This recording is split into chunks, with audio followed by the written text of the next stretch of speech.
Que sont devenues les têtes de Louis XVI et de Marie-Antoinette ? Bon, vous le savez, Louis XVI et Marie-Antoinette ont été guillotinés durant la Révolution française. Le premier, le 21 janvier 1793 et la seconde, le 16 octobre de la même année. Mais que sont devenues leurs dépouilles, et notamment leurs têtes, qui ont été séparées du corps forcément au moment de l'exécution ?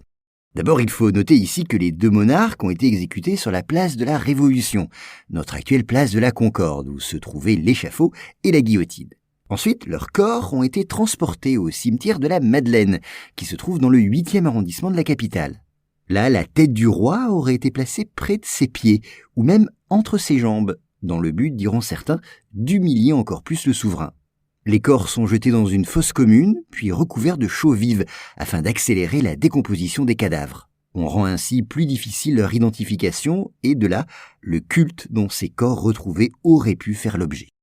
Ensuite, sous la Restauration, qui voit à partir de 1814 le retour au pouvoir des Bourbons, Louis XVIII tient à donner une sépulture à son frère et à sa belle-sœur.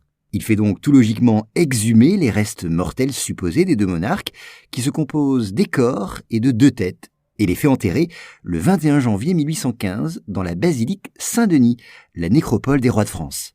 Et à l'emplacement du cimetière de la Madeleine où furent enterrés les corps du roi et de la reine, on l'a dit, Louis XVIII fait également ériger une chapelle expiatoire qui ne sera achevée qu'en 1826, sous le règne de Charles X. Là, chaque année, le 21 janvier, se tient une cérémonie en mémoire de Louis XVI, souvent en présence du duc d'Anjou, prétendant légitimiste au trône de France.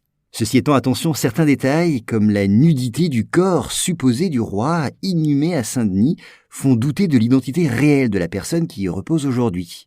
De toute façon, soyons clairs, retrouver des corps dans une fosse commune où tant d'ossements se sont mêlés tient de la gageure. Voilà pour cet épisode. S'il vous a plu, sachez que j'en publie plusieurs par jour sur mes podcasts Choses à savoir. Je mets tous les liens en description. Merci.